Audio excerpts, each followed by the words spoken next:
का नाश करने वाली है। इसको मत ये सोचो कि अभी तो नई अवस्था है, नहीं, इसी अवस्था में इसको काबू पालो, नहीं तो कुछ नहीं होता। जहां देखो हम देखा है भयो वृद्ध जनों को, जिनको कहा जाता है कि अब भजन की अवस्था है, वहां देखा है बैठे बैठे बात करते करते जब देखो तब ऐसे मुंह बगाड़ दिए, लाल टपक रही, जब देखो, देखा हमने। क्योंकि हृदय मलिन है तो तमोगुण का ही राज्य रहेगा, सतोगुण थोड़ी आ जाएगा। यौवन अवस्था में निद्रा को शासन में ले ले, विजयी या अभ्यास विजयी कर देता है। निद्रा तंद्रा, ना नींद है ना जागृत अवस्था है, वो बेशुद्ध अवस्था सी रहती है। आलस्य, किसी भी सत्कार्य के लिए अंदर उत्साह न रहना, विक्षेप, बार बार भोगों का आकर्षण होना, संशय, ये बातें बिल्कुल साधक के जीवन में नहीं होनी। पक्की बात समझ लो, भगवान को प्राप्त करना कठिन नहीं है, संसार का राग त्यागना कठिन है। और वो सत्संग शुरू है, भगवान ने सत्संग दे दिया है, ये रोज काट रहा है तुम्हारे संसार राग को, पक्का मानना। निद्रा, तंद्रा, आलस्य, विक्षेप, संशय, ये जीवन में साधक के नहीं होने चाहिए। श्रद्धा, भक्ति, नम्रता, उत्साह, धैर्य, थोड़ा भोजन और पवित्र आचरण, पवित्र वस्त्र, पवित्र आसन। कल एक उपासक प्रश्न कर रहे थे कि आसनों का भगवत प्राप्ति में कितना योग है। बहुत ज्यादा योग है, पर सिद्धासन और पद्मासन में बैठने की वो भूल न करे जिसका ब्रह्मचर्य ठीक नहीं है। भूल न करे, नहीं शरीर पीड़ा और रोग से ग्रसित हो जाएगा। ये वायु को संशोधित करके, चर्बी को भस्म करके, शरीर को शांत करके और मन को एकाग्र करके, प्राणों को सूक्ष्म करके भगवत प्राप्ति कराने में बहुत ही सहयोगी आसन है पद्मासन और सिद्धासन। लेकिन उसके पहले ब्रह्मचर्य का नियम नहीं, तो इन आसनों पे बैठने की भूल न करे। गृहस्थ सुखासन पर बैठे, पलथी अलथी पलथी मार करके ऐसे आराम से सुखासन पर अभ्यास करे, 30 मिनट, 40 मिनट, 48 मिनट शांत भाव से मंत्राकार वृत्ति करने का, ये सब सही है। लेकिन 1.5 घंटे, 2 घंटे, 2.5 घंटे, 3 घंटे सिद्धासन और पद्मासन में, गृहस्थ धर्म में जो ब्रह्मचर्य का ठीक पालन नहीं करते उन्हें, और विरक्त धर्म में ही इस आसनों का विशेष प्रभाव पड़ता है। तो अगर गृहस्थी में ब्रह्मचर्य का पालन कर रहा है तो बैठ सकता है। योग कोई ऐसी चीज नहीं है कि जो चाहे जैसे चाहे ऐसे, मनमानी आचरण नहीं, गुरु के समीप, नहीं तो शरीर रोग से ग्रसित होने की संभावना रहती। प्राणवायु बिगड़ जाए तो कई प्रकार के रोग उत्पन्न हो जाते हैं। उपासक को चाहिए कि आसनों का अवश्य अभ्यास करे, इससे ऊर्ध्वरेता होने में बहुत सहयोग होता है आसनों से, ब्रह्मचर्य का। जैसे आप शांत ऐसे बैठे हैं पद्मासन या सिद्धासन से, अब आपके अंदर वायु बिगड़ेगी, भीषण दर्द शुरू होगा, जांघों में दर्द शुरू होगा, शरीर में विशेष हरकत पैदा होगी, विशेष बिजली दौड़ेगी, एक शक्ति, शांत एकदम, मंत्र में पूरी वृत्ति।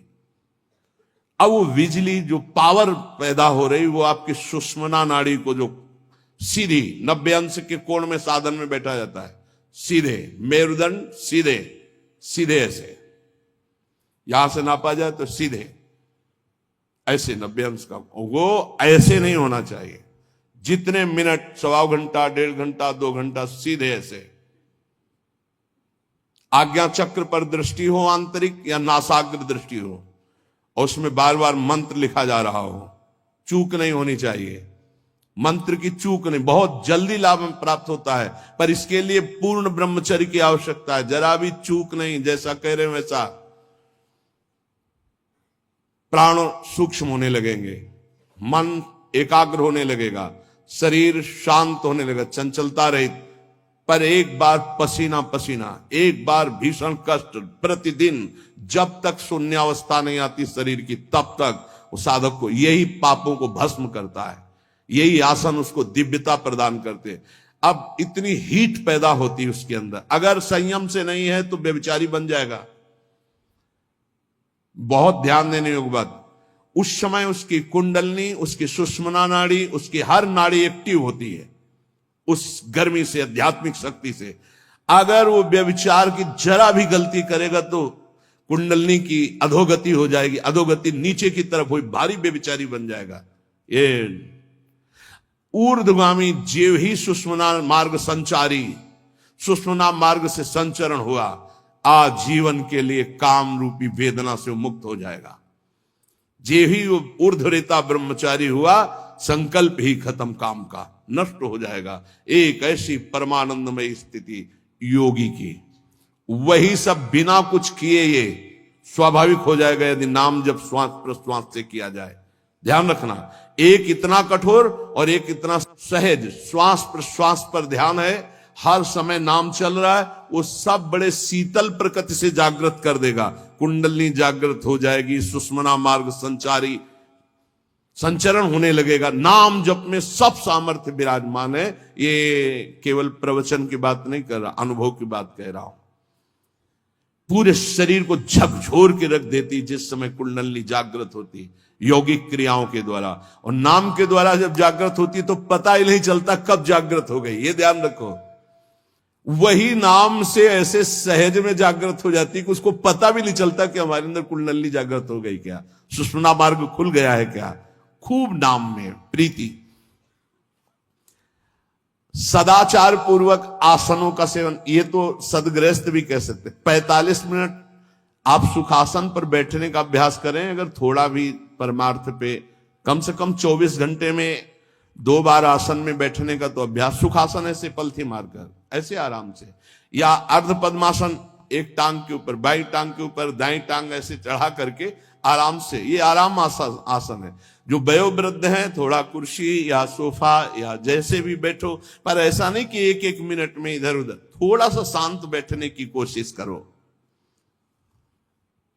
जैसे निरंतर विषयी पुरुष विषय चिंतन करता है तो उसे विषय की आसक्ति प्राप्त हो जाती है, ऐसे भक्त जब भगवान नाम चिंतन करता है तो उसे भगवान में आसक्ति प्राप्त हो जाती है। जैसे विषयी पुरुष विषय चिंतन करता है तो विषयों में आसक्ति हो जाती है जिसमें है ही नहीं कुछ, घृणित स्थानों में आसक्ति हो जाती है। फिर सच्चिदानंद का जब चिंतन होता है तो उसमें आसक्ति हो जाए तो कैसा आनंद होगा। भगवान मेरे समीप हैं, अनुभव हो रहा है। भगवान मेरे को ऐसे 1000 हाथों से ऐसे घेरे हुए हैं। भगवान निश्चय मेरे को स्वीकार कर चुके हैं। ऐसा 3 बातें उपासक को अनुभव होने लगती हैं जिसकी शरणागति पुष्ट हो गई है। भगवान मेरे समीप हैं, देखो महापुरुषों के वचन है। भगवान सहस्त्रों हाथों से मुझे घेरे हुए हैं, भगवान मुझे स्वीकार कर चुके हैं। ये 3 बातें शरणागत के अंदर आ जाती हैं। देखो आपको अनुभव होता है भगवान मेरे समीप है। अगर नहीं हो रहा तो अभी आपका कोई है, इसीलिए नहीं हो रहा। ये पूज्य श्री राधा बाबा कहते हैं हमारे श्री कृष्ण में एक स्वभाव ऐसा है, वो दूसरिया पसंद नहीं करते। वो जिसको स्वीकार करते हैं उससे अनन्यता की चाह रखते हैं। मौन, अन्य चेष्टाहीन, शरीर मन वाणी केवल आराध्य देव में, तो अनुभव होने लगेगा कैसे प्रभु हमारे समीप रहते हैं। ये कितने बड़े महापुरुषों की खुली हुई बात है। भगवान मेरे समीप हैं, भगवान मुझे शास्त्रों भुजाओं से ढके हुए हैं, मेरी रक्षा कर रहे हैं, भगवान मुझे स्वीकार कर चुके हैं। ऐसा शरणागत को अनुभव होता है। आपको यदि अनुभव नहीं हो रहा तो मौन, सारी चेष्टाएं भगवान के लिए, शरीर मन और वाणी प्रभु के चरणों में समर्पित, तो आपको अनुभव होगा प्रभु मेरे समीप है। अनुभव होता है हर उपासक को। जीवित कैसे रहे, जो भोगों से जीवित है उनकी बात अलग, जो प्रभु से जीवित है उनकी बात। कोई सोच सकता है ये तो विरक्त कर सकता है, गृहस्थ कैसे कर सकता है, तो बोले गृहस्थ संबंधी जितने कार्य वो सब प्रभु को अर्पित करो, नियम से भजन का समय रखो। इतने समय ठाकुर सेवा, इतने समय पाठ, इतने समय भजन, इतने समय ड्यूटी, इतने समय अपने कार्य।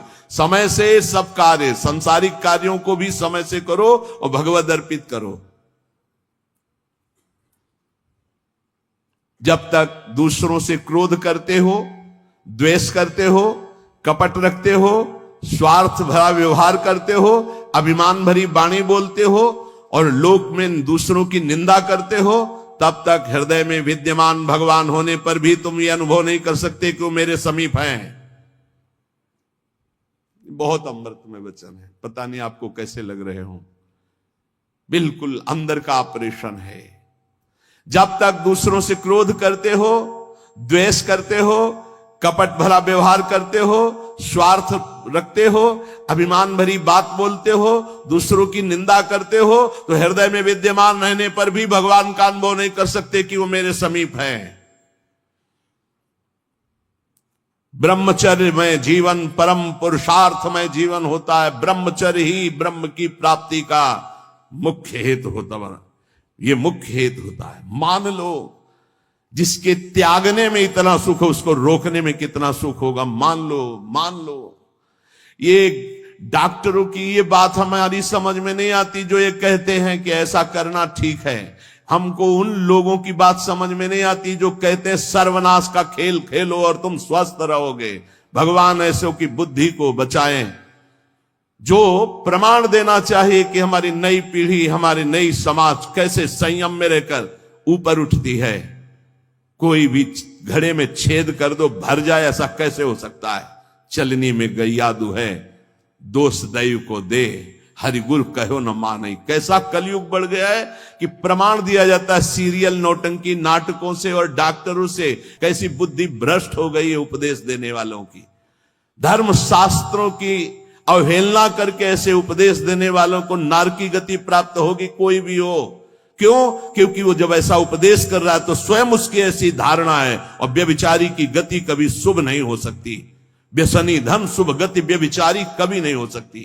शास्त्र मर्यादा का नाश करने वाले ऐसे लोग प्रमाण देते हैं नाटकों, नौटंकी और फिल्मों का कि ऐसा करना उस फिल्म में कहा गया, ऐसा करना उस डॉक्टर क्या है? शरीर संबंधी अंगों का ज्ञान रखने वाला है, ना कि वो परमार्थ विजयी योद्धा है। वो काम, क्रोध, लोभ, मोह, मद इनका ऑपरेशन करना जानता है क्या? इतना चाहे जितना तुम डिग्री ले लो, इस शरीर का तुम ज्ञान रख सकते हो, लेकिन मन का और बुद्धि का और परमात्मा तत्व का ज्ञान प्राप्त करने वाले महापुरुषों की, ब्रह्म ऋषियों की वाणियों का खंडन करने का अधिकार नहीं है। उन्हीं की बात से हमारा परमार्थ शुद्ध होता है। शरीर में जितनी पावर शक्तियां हैं वो सबका अंतिम रूप वीर्य है। सबका अंतिम रूप, सप्तम धातु का अंतिम रूप बनता है जाकर वीर्य। और उस पावर का नाश करने वाला कभी स्वस्थ रह सकता है? कैसी बुद्धि है, कैसा उपदेश है। यहां कह रहे हैं कि परमार्थ की शुरुआत ही ब्रह्मचर्य से होती है। इसलिए चाहे गृहस्थ हो चाहे विरक्त, गृहस्थ तो संयम से संतानोत्पत्ति के लिए भगवत प्रणाम करके, भगवत आराधना करके, दिशाओं को नमस्कार करके, तिथि और समय की योग्यता देख करके संतानोत्पत्ति के लिए भगवत पूजा भाव रखकर वो संयोग किया जाता है, सहवास किया जाता है। और भगवान की प्राप्ति के मार्ग में चलने के लिए इसका संचय किया जाता है। ब्रह्मचर्य परम जीवन, परम पुरुषार्थ ब्रह्ममय है। 10,000 वर्ष तक ब्रह्मचर्य रह करके कश्यप जी ने जब संतानोत्पत्ति का संकल्प किया तो विनता जी से भगवान गरुण जी का प्रादुर्भाव हुआ। भगवान अरुण जी का, जो सूर्य के सारथी और जो हरि के वाहन गरुण जी, अरुण जी। फिर 1000 वर्ष तक रहकर भगवान वासुकी, भगवान शेष, अनंत फणधारी, इनका जब जब वो सहवास करते तो हजारों वर्ष ब्रह्मचर्य रह के तो बलिष्ठ देवता, बलिष्ठ दैत्य सब उन्हीं से प्रकाशित हुए, कश्यप जी से। ब्रह्मचर्य पूर्वक जीवन कई वर्ष व्यतीत करके नाम जप करते हुए फिर संतान, तो चाहे बालिका हो चाहे बालक, वो जगत मंगल करने वाला हो गए, पशुओं जैसे आचरण से नहीं। ब्रह्मचर्य जिसका ठीक है वही, चाहे गृहस्थ हो चाहे विरक्त, वही परमार्थ पर विजयी हुआ है आज तक। सद्भाषण, सद्विचार, सद्भावना, न्याय निष्ठा, आडंबर पाखंड का त्याग, वही जाकर के धर्मात्मा महात्मा बनता है। इसलिए भक्त को चाहिए कि ब्रह्मचर्य पर विशेष ध्यान दे और रात्रि के सोने के समय ज्यादा सावधान रहे। उस समय वेदना काम की जरूर जागृत होती है, उस समय जरूर ध्यानस्थ रहे, कीर्तन परायण रहे, नाम जप करते हुए शयन करे और शेष भाग रात्रि का भजन में व्यतीत करे। मध्य भाग शयन के लिए, शेष भाग प्रारंभ भजन और उठने के समय भजन। अब आप लोगों की तो दिनचर्या ऐसा है कि अर्धरात्रि से शुरू हो जाती, शेष भाग आने ही नहीं पा। ये जो ब्रह्म मुहूर्त समय कहा जा रहा है, इस समय तो सत्संग हो रहा है आपका। कितना सौभाग्य है कि आप उठना चाहो या ना उठना चाहो, आपकी दिनचर्या ऐसी कि आपको अगर 2:30-3 बजे नहीं उठोगे तो आप अपनी दिनचर्या नहीं कर पाओगे।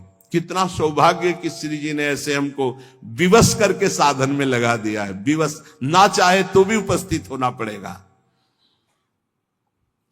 जो जबान का खूब लोभी है, भोजन का स्वाद लेने वाला, वो तमोगुणी स्वभाव का हो जाता है। वो कभी जनेंद्री पर विजय प्राप्त नहीं कर सकता, कभी ब्रह्मचारी नहीं हो सकता। लेकिन ये बात जितेंद्रीय महापुरुषों में परीक्षा नहीं की जा सकती। संध्या के समय भोजन करने से भजन में अरुचि पैदा हो जाती, इसलिए संध्या के समय कभी भोजन न करे। भोजन के समय नाम जप जरूर करे, क्योंकि एक एक कवल में जितना बार नाम जप करोगे शरीर में रस जाएगा, वो रस आपको भजन में बढ़ाएगा। टीवी चला के भोजन न पावे, क्योंकि टीवी का दृश्य देख के चिंतन करते हुए भोजन पाओगे तो टीवी में चल रहा है वही तुम्हारे चिंतन में चलेगा, तुम्हें परमार्थ से रहित कर देगा। अगर बहुते कुछ देखने सुनने की आदत है तो उस समय संतों के पावन चरित्रों की चर्चा सुनो, कोई कथा चलाओ, कथा सुनते हुए भोजन पाओ। अगर एकाग्रता पूर्वक भजन करने की रुचि नहीं जागृत हुई तो सत्संग सुनो, संतों के चरित्र सुनो, बड़ा प्रभाव पड़ता है। संतों की छवियां सामने रखनी चाहिए जहां भोजन पाने का हो, कुछ सदुपदेश सामने रखने चाहिए। अपने यहां तो बड़ा मंगलमय है, राधा राधा ऐसा नाम चलता रहता है। एक दिन सबके बीच में पाया, बड़ा सुख मिला कि नाम चलता रहता है, आप लोगों के कान में नाम गूंज रहा है। भोजन के पहले हाथ और पैर अच्छे से धो लेना चाहिए। लांग बूट पहन करके भोजन पाते हैं तो पैर क्या धोएंगे? होटल में गए ऐसे जूता पहने ऐसे, अरे पवित्रता जितना रखोगे उतनी बुद्धि शुद्ध होगी। अब तुम खड़े हो बॉर्डर पे, वो बात अलग है सैनिक रूप में, लेकिन सब सैनिक थोड़ी है। भोजन पहले कैसे पाते थे हम आपको कैसे बताएं, आप हंसोगे गांव की बात सुन करके। जब भोजन पाने जाते थे तो ऊपर के वस्त्र उतार दिए जाते थे। जो पुराने जन है गांव के वो भले जानते हो, आज के आधुनिक क्या जानेंगे। नीचे धोती कांच, पैर हाथ धो के कुल्ला करके, पाटा लकड़ी का उसको धो करके, नीचे ऐसे चौका लगा हुआ है, फिर आते थे। स्टील के पात्र प्रयोग नहीं हो सकते रसोई में या कहीं भी नहीं, कांसे के फूल के ऐसे पात्र होते। जब प्रसाद ऐसे भोग सामने आता तो फिर थोड़ा सा अंगार रख करके 5 कवल वहां स्वाहा स्वाहा, और फिर उसको तब जाकर, ये किसान की बात कह रहे हैं, घर गृहस्थी की बात कर, कोई साधु महात्मा की बात नहीं करे, घर गृहस्थी की। उस समय कोई बोल नहीं सकता, कोई छू नहीं सकता।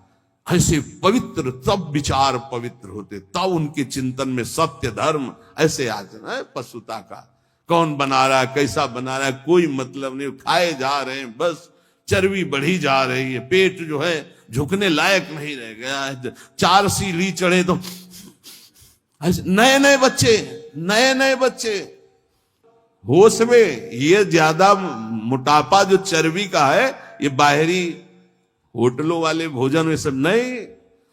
हर साधक को 2-4 किलोमीटर दौड़ लगानी चाहिए, 40 मिनट व्यायाम करना चाहिए। व्यायाम जरूरी, शरीर को थकाना ब्रह्मचर्य के लिए आवश्यक है। अब ना मानो तो भगवान जाने, आप क्या करें, कह ही सकते हैं। रसास्वादन के लोभ से जो भोजन किया जाता है वह ब्रह्मचर्य में बड़ा हानिकारक होता है। इंद्रियां वश में नहीं होती, तमोगुण बढ़ जाता है। संध्या के समय भोजन नहीं करना चाहिए, भोजन के समय भाषण नहीं करना चाहिए, हाथ पैर धो करके पवित्र भाव से उत्तर या पूर्व की तरफ मुख करके नाम जप करते हुए भोजन प्रसाद पाना चाहिए। उत्तर या पूर्व की तरफ मुख करके जो भोजन पाते समय आप चिंतन करोगे उसका 24 घंटे प्रभाव रहेगा, इसलिए नाम जप जरूर करें। कुचिंता, कुप्रवृत्ति, कुसंग ये भोजन से बढ़ जाते हैं। भोजन के समय किसी द्वेषी पुरुष का चिंतन करके जलते हुए पा रहे हो, पूरा 24 घंटे विक्षेप पैदा करेगा। इसीलिए कहा भक्तों के चरित्र जरूर, या कोई सत्संग या भगवान नाम कीर्तन या ऐसे कोई भगवत भक्तों की अंदर से चिंतन वृत्ति रखते हुए भोजन के समय बहुत सावधान। भोजन 24 घंटे के लिए रक्त बनाने वाला पदार्थ जा रहा है, उस समय बहुत बढ़िया चिंतन करते हुए पाना चाहिए। जो एक दूसरे से हंसी मजाक करते हैं, जो सीरियल तमाशा नौटंकी के ऐसे देखते हैं, जो छल भरी बात करते हैं, जो दूसरों के साथ गंदे व्यवहार करते हैं, ऐसे लोगों से भक्ति करने वालों को बचना चाहिए। दूसरों की चर्चा करना भक्ति मार्ग में बहुत ही हानिकारक है, पर चर्चा किसी की नहीं होनी चाहिए, नहीं तो निंदा जरूर हो जाती है। जो हर समय नाम जप करते हैं उनके शरीर में परमाणु नामाकार पैदा होने लगते हैं शरीर से। ऐसे जनों के साथ बैठना, संभाषण करना, उनके साथ भोजन पाना या उनकी चरण रज या उनका उच्छिष्ट या उनका कुछ दिया हुआ पदार्थ मिले तो नाम जप में बड़ी रुचि बढ़ती है। जो शांत रहता है, वाद विवाद नहीं करता है, भगवत चिंतन परायण है, उसे ही शांताकार पुरुष कहते हैं। शांताकार, शांत रस। वहीं से जो तीर्थों में भ्रमण करता है उसकी चित्त वृत्ति बहुत जल्दी शुद्ध होती है, पर कुभावना और पाप आचरण का त्याग करके तीर्थ भ्रमण। ये बात तुम्हारे मन में कभी नहीं आनी चाहिए कि मैं दुर्बल हूं, मैं गृहस्थ हूं, ये नहीं आनी चाहिए। जब कोई कहता मैं गृहस्थ हूं तो उसी समय कहते ये बोलो मैं भगवान का हूं पर गृहस्थी धर्म से युक्त हूं, ये बोलो। आधी बात क्यों बोलते हो? तुम गृहस्थ हो, आधी बात है। पूरी बात है तुम श्री भगवान के हो पर तुम्हारा गृहस्थ धर्म है। जैसे हम प्रियाजू के हैं पर हमारा विरक्त धर्म है। आप प्रियाजू के हो, आपका गृहस्थ धर्म है। दोनों अपने अपने धर्म का पालन करके प्रियाजू को प्राप्त होंगे। मैं बहुत नीच हूं, दुर्बल हूं, अपवित्र हूं, ये सब बातें केवल बोलने की बात है। अंदर से बात रहती मैं प्रियाजू को हूं, जैसा भी हूं प्रियाजू का हूं। ज्यादा इनका प्रभाव न पड़ने पावे अंदर, नहीं तो फिर निरुत्साहित हो जाओगे। नहीं, जैसा भी हूं प्रियाजू का हो। ये मन की दुर्बलता भजन से हटती है, धैर्य एवं उत्साह बढ़ने लगता है जिसका नाम जब चलता है। भक्त वही जो केवल गुरुदेव वाक्य और भगवत वाक्य पर विश्वास रखता है, अन्य नहीं। गुरुदेव के वचन और भगवान के वचन बस। ये काम क्रोध की तरंगे मन में उठती हैं, चिंता मत करो, नाम जप करो, गुरुदेव के वाक्य पर विश्वास रखो, शांत हो जाएंगी। देखो तुम्हें मैं बड़े अनुभव की बात बताता हूं। मैंने अपने प्रभु के नाम से जो प्राप्त किया वो हमको और किसी साधन से नहीं मिला। मैं इस समय मस्त हो रहा हूं। महात्मा श्री हरनाथ ठाकुर जी नाम के एक बहुत बड़े संत हुए। मैं तुम्हें अपने जीवन के अनुभव की बात बताता हूं। मैं इस समय बहुत मस्त हो रहा हूं नाम जप के द्वारा। कभी भी मैंने सूचि और असुचि का विचार नहीं आने दिया। सूचि माने होता है पवित्रता, असुचि माने होता अपवित्रता। कि अपवित्र हूं कि पवित्र हूं इसका विचार नहीं आने दिया। हर समय नाम जप चलता रहा है। तुम्हें सच्ची बतावें, यहां ना कुछ पवित्र है ना अपवित्र है। देखो कैसा मन का नाटक है। ऊपर से नहा लिया, हम समझ रहे पवित्र है, और यही मल भरा हुआ है, यही एक बस चावल भर चमड़ी का ढक्कन है ढका हुआ, नहीं तो यहां मलाशय मूत्राशय सब यही है। भला क्या पवित्र हो गया? ऊपर से पानी डाल, रेशम के थैले में बिष्ठा भर लो और ऊपर से उसको नहा दो तो पवित्र हो जाएगा क्या? अगर तुम्हें पता है कि इसमें बिष्ठा भरा है, छुओगे उसे और इसमें भरा है। कितना इस शरीर से प्यार करते हो, है क्या ये थैला है और कुछ नहीं है। यहां भगवान बैठे, यहां भगवान बैठे, और यही पूरा है, नीचे सब नरक कुंड भरा हुआ है। भगवान से हमारा कोई संबंध है जिनकी हम खोज कर रहे हैं, कभी स्त्री में, कभी पुत्र में, कभी परिवार में, कभी मित्र में, हम उन्हीं की खोज कर, उसी प्यारे से प्यार करना चाहते, पर समझ नहीं पाते इन शरीरों की आड़ में वो बैठा है, शरीरों से प्यार कर बैठते हैं, और वो जो बैठा है उससे कोई मतलब नहीं रह जाता, इसलिए हर बार खाली हाथ हो जाते हैं। इस बार गुरु कृपा से पता चला कि शरीरों से नहीं, शरीरों के अंदर बैठे हुए परमात्मा से प्यार करना है। देखो, बहुत बड़े महापुरुष के अनुभव हैं। सर्वदा मैंने अपने इष्ट का नाम जप किया है, उससे मैं मस्त हो गया हूं। भला कौन अपने अनुभव ऐसे बताता है? संत ही कृपा करके बताते हैं। कभी भी मैंने सूची असूची का विचार नहीं किया, क्योंकि ये कभी पवित्र हो ही नहीं सकता। और दूसरी बात, मैं कभी अपवित्र हो ही नहीं सकता। दूसरी बात, स्वरूप में है, और पहली बात शरीर में है, ये कभी पवित्र हो ही नहीं सकता, और मैं कभी अपवित्र हो नहीं सकता। ईश्वर अंश, जीव अविनाशी, चेतन, अमल, मल रहित, ये मल युक्त, जड़, मलयुक्त, विनाशी, परिवर्तनशील, ये कभी पवित्र नहीं हो सकता, मैं कभी अपवित्र नहीं हो सकता। इसलिए चिंता की बात नहीं, हर समय राधा राधा राधा राधा। मैंने इस नाम से वो सुचितम स्थिति प्राप्त कर ली है। सुचितम माने परम पवित्र स्थिति, जिसको मैं वाणी से नहीं बता सकता। मैं इस नाम से एक स्थिति प्राप्त की है जो शयन में, स्वप्न में और जागृत में मुझे हर समय डुबोए रहती है। पकड़ना, महापुरुषों की बात पकड़ना। ये राधा नाम नाम ही नहीं है, ये महामहिम परा मंत्र है, परा विद्या है। ये नाम ही तंत्र का सार है, ये नाम ही मंत्र का सार है, ये नाम ही ईश्वर श्री कृष्ण का सार है। राधा नाम वेद मंत्र और यंत्र तंत्र में सब सार को सार, ताते श्री सुख प्रगट कियो नहीं, जान सार को सार। परम धन राधा नाम आधार। इस राधा नाम से बढ़कर के और कुछ भी नहीं है।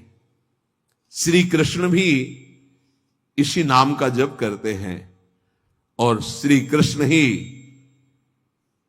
इनको गुरु मानते हैं। किनको? जिनका नाम राधा है। पी को नाचन सिखवत प्यारी। कई ऐसी, स्वामी हरिदास जी महाराज ने पद लिखे, कई ऐसे महापुरुष। 16 चौको 64, 4 गुना परम प्रवीण प्यारी जो लालजू से। 16 कला श्री लालजू, तो 64 कला परम प्रवीण श्री प्यारी जो। इस नाम के उच्चारण से भवरोग निवारण हो जाए तो साधारण बात है। दैहिक व्याधियों की तो पूछना ही क्या है। कोई भी चिंता तुम्हारा स्पर्श नहीं कर सकती, कोई भी बाधा स्पर्श नहीं कर सकती जिसकी जिह्वा पे राधा नाम है। मेरी बात मान जाओ, नामोच्चारण करो, सारा संसार तुम्हारा ही हो जाएगा। तुम देखोगे सारा संसार तुम्हें प्यार करेगा। तुम चिदानंद रस में मगन रहोगे, निरानंद की छाया भी नहीं छू सकती तुम्हें। आदि भौतिक, आदि दैविक, आध्यात्मिक कोई भी भय नहीं रहेगा। सभी भयभीत होकर भाग खड़े होंगे। सदा के लिए तुम निर्भय और निश्चिंत हो जाओगे। इसलिए मेरी बात मान लो, नाम लो। नाम जीव का एकमात्र कर्तव्य, उद्देश्य नाम। नाम भूल जाने पर इंद्र का इंद्रत्व भी नरक के समान लगने लगेगा यदि नाम जप करोगे तो। क्या है इंद्र के इंद्रत्व में? एक भारी स्वप्न है, अच्छा बस, जगो तो कुछ नहीं। देखो नाम